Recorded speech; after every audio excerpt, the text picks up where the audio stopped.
Good morning. Denise Dryden here, out on Bainbridge Island in front of my big cedar tree, anchoring some big work today again. Seems to be the place to sit. I want to talk about GenX'ers, and I discovered something really interesting, so I wanted to share it with you. And I'm just going to jump right into it. So, if you've been watching my videos, you know that I'm a coach, and I've been working with parents. And I've been coaching parents when their family's in crisis with one of their kids, usually a teen or a young adult. So I'm working with two people on a call, each with their own unique issues, learning how to address what is coming up and how they can meet their kid as their kid is healing what's going on with them, right? So it's a lot of work to hold two different energies at the same time and to bring them into collaboration with their relationships, right? So what I've noticed is that there are these repetitive patterns that keep showing up in family systems. And when I see them, I know what skills to apply to them, right? And some of these patterns are a profound fear of conflict. I don't like being uncomfortable when there's conflict in the house or conflict with anybody, so I ignore it, or I want it to go away really fast. Sometimes there's one person powering up over the other, and so we have, like in the drama triangle, the persecutor and the rescuer, right? Or and we have the other person being really silent, unheard. And there's these imbalances that exist either between parent and child or between parent and parent.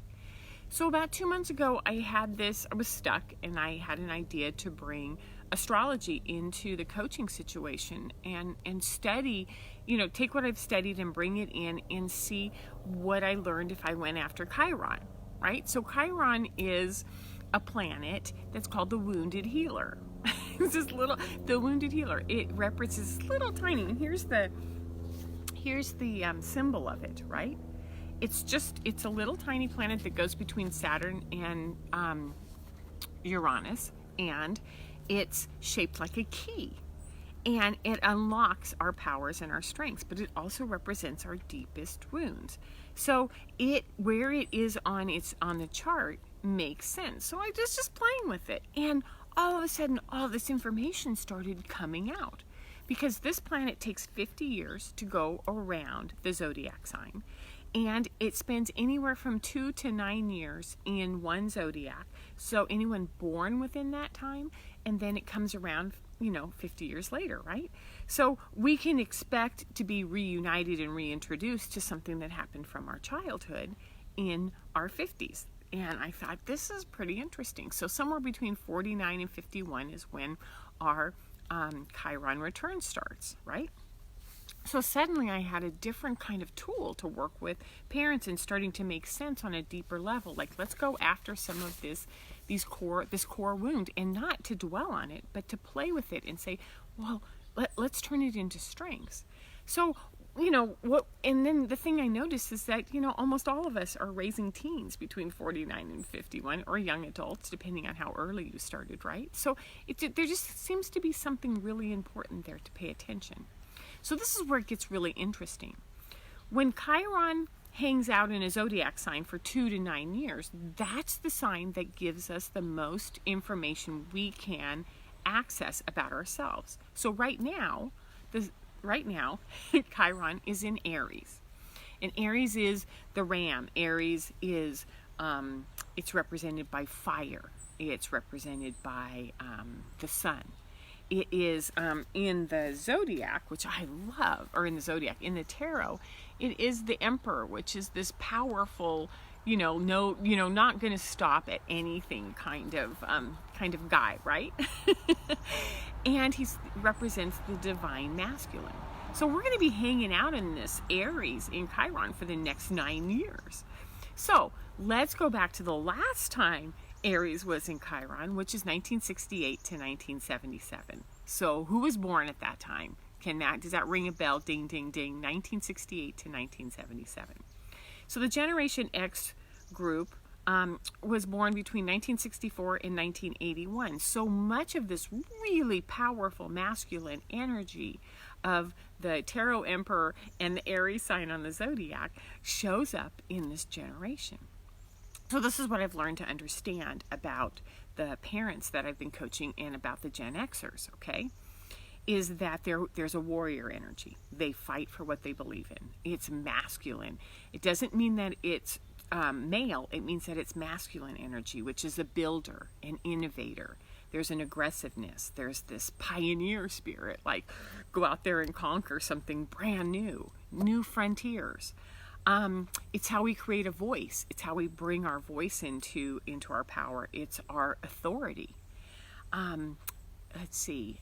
The Emperor and Aries is also the discoverer.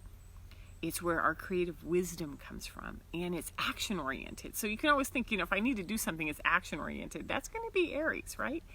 And such great leadership qualities. This all makes sense to me because, when I look at the GenX'ers, they're innovators.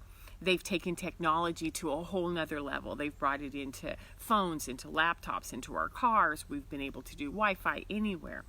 They're super educated, affluent, powerful, and as a generation, they are a force to be reckoned with, like the Emperor, like the Ram. And they've been contributing to shaping our world over the last 20 to 30 years because as they've entered the workforce and put their dynamic skills to work, they've been changing everything we know. So let's go back to Chiron in Aries. I would imagine that somewhere around February of this year, each of us felt this shift. It was almost like this powerful force came up and stood right beside you and was like, really? That's what you're going to do? And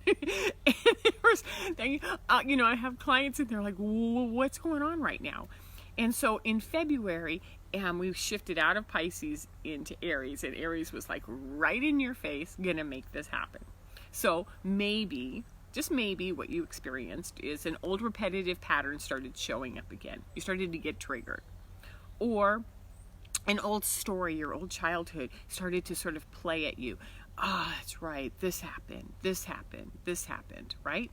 Or there's this uneasiness that I can't do this anymore. Nothing's working. I don't like this life I've created. So, there's also these kind of endings, like, I don't want to do this job anymore. I don't want to be in this relationship. I don't want to live in this town. I don't like the way my friends and I get into this repetitive pattern. So it's like all of a sudden, everything that needs to change or that you didn't even know needed to change started showing up, right? And so all of a sudden we're being pushed, bumped, sort of nudged gently, maybe not so gently, into paying attention, like, are you on track? Are there things working for you? So here's the challenge that we face, is that this Chiron is going to be here until 2027. So we have 9 years. Well, 8 years. Did my math. And we have the presence of this very powerful masculine energy tapping us on the shoulder. Tap, tap, tap, tap. So about mid-July, well, between February and mid-July, it was external. It was kind of like, whoa, the world out there is getting a little hard for me to do.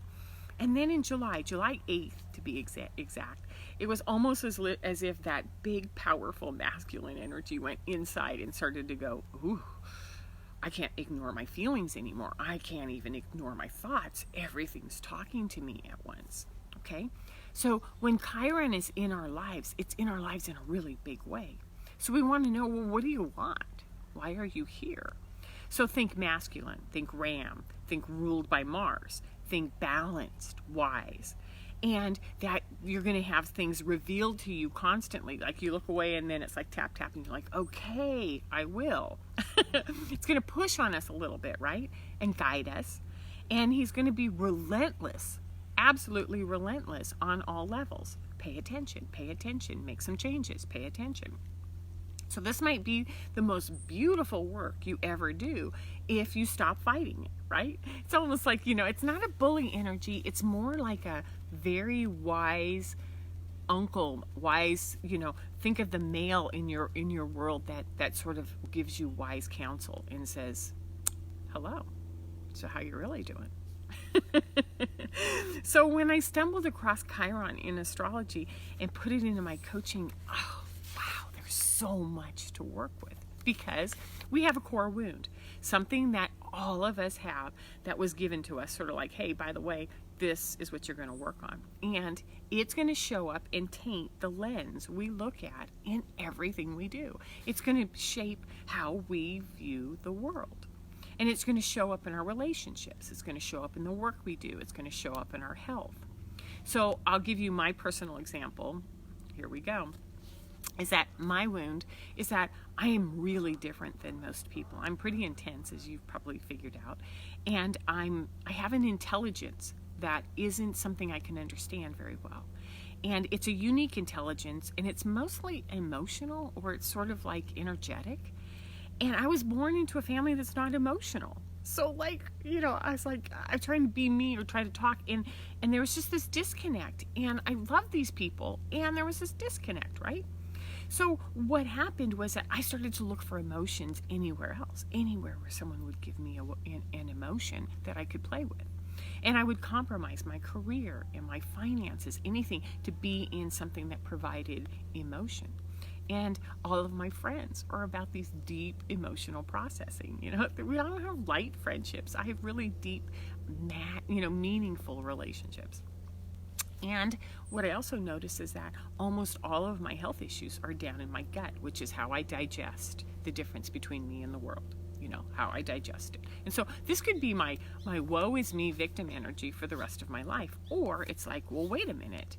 I have a kick-ass intelligence system that's different. So let's go find out how to use it, in the world. So what I know is that when I shift all of this into what are the skills that I absolutely have, right?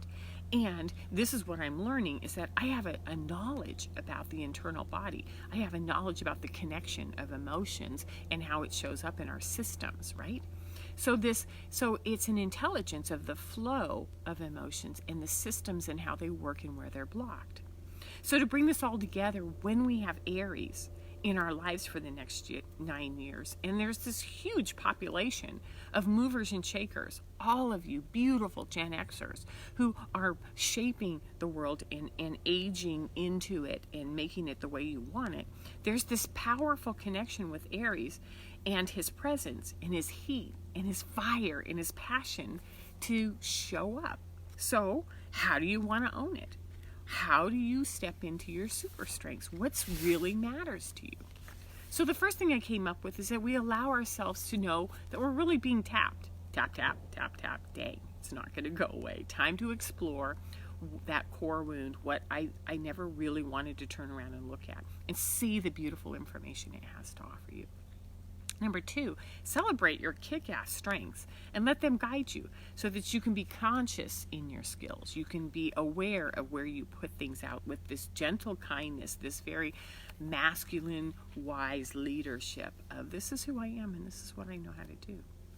The third is to blend this information into what matters to you. Start putting your life into perspective with what you've now learned. If it means that you need to change your job, change your job. If it means that you need to throw in the towel on a relationship that is never going to work for you, then you throw the towel in. And you work on consciously unweaving yourself from the life you've created. Or you turn around and you use those strengths to build it into what you need it to be. It's always your choice, right? It's always. So fourth, as we learn how to accept ourselves, what ends up happening is that once we get really clear on this is who I am and this is what I know about me, then we have this softness as to what we look out into the world, and then we're more accepting to that out there. So the weirdest part is that Aries showing up in Chiron is teaching us how to collaborate with ourselves, how to collaborate with others, which is a really necessary skill right now, right? So this is the kind of stuff I do in my coaching now. I'm doing astrology, tarot, and coaching and weaving them all together and coming up with some really fun things. If you want more information about me or you want to explore Chiron with me, you can go to DeniseDrydenCoaching.com. It's a new moon today. It's the end of October. Fall is here, so have a wonderful, wonderful autumn. Take care. Bye-bye.